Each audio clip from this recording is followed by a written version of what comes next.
आपको मालूम है क्या कुरान पढ़ने वालों का मुकाम क्या है? अल्लाह ताला फरमाते हैं तुम में सबसे बेहतरीन वो शख्स है जो कुरान सीखे और सिखाए। बताइए आप, अल्लाह के नज़र में, अल्लाह के रसूल की नज़र में सबसे बेहतरीन वो शख्स है जो कुरान पढ़े और पढ़ाए, कुरान सीखे और सिखाए।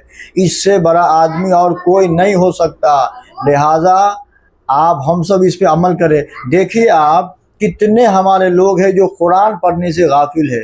तो जो कुरान नहीं पढ़ रहा उसके बारे में क्या बताएं कि वो शख्स अल्लाह उसके रसूल की नज़र में अच्छे लोग नहीं हैं। अच्छे लोग कौन है बता दिया गया है ये। और एक चीज़ मालूम है आपको, मदरसे से बहुत सारे बच्चे जो है बेजार होके भाग जाते हैं, छोड़ देते हैं पढ़ाई। आपको मालूम होना, शेखुल हिंद रहमतुल्लाह अलैह जो माल्टा की जेल में एक महीने में रमज़ान में पूरा कुरान जो है हिफ्स करने की सआदत हासिल फरमाए। बताइए आप, यहाँ 2-2, 3-3 साल में जो है हिफ्स नहीं हो रहा है, बेजार होके लोग भाग जा रहे हैं। और ये अल्लाह वाले जो है, ये वो हस्ती है, ये वो शख्सियत है जो जेल के अंदर, लोग घर में एसी में नहीं पढ़ सक रहे हैं और आप जो है जेल के अंदर वो भी एक महीने में पूरा कुरान जो है याद कर लिए हैं। बताइए कितनी बड़ी बात है ये।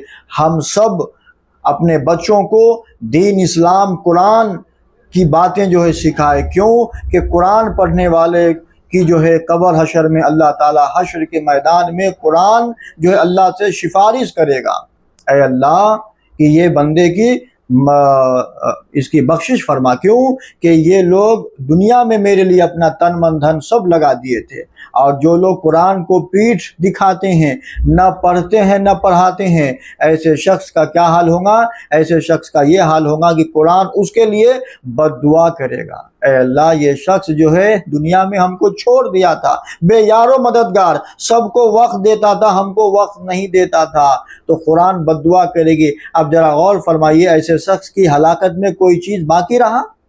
बताइए आप। इसलिए आज जितने जो कत्ल होते हैं, मर्डर होते हैं, जितने भी जो होते हैं, ये वो लोग के ये वो लोगों का होता है जो लोग दीन से दूर है, कुरान से दूर है, प्यारे आका अलैहिस्सलाम की शरीयत से दूर है। ऐसे लोग ही जो है आपस में मरते और मारते हैं। कभी आप सुने किसी मदरसे से ताल्लुक़ रखने वाले का, किसी हाफिज हुफ़ाज़ आलिम दीन का जो दीन इस्लाम की खिदमत करने वालों का कत्ल हुआ? क्या सुने? नहीं होगा और आगे होगा भी नहीं इंशाअल्लाह ताला। क्योंकि वो लोग मुस्तफ़ा के शरीयत पे चलते हैं सल्लल्लाहु ताला अलैहि वसल्लम पे, तो वो ये दुनिया में भी कामयाब होंगे और वो आखिरत में भी कामयाब होंगे।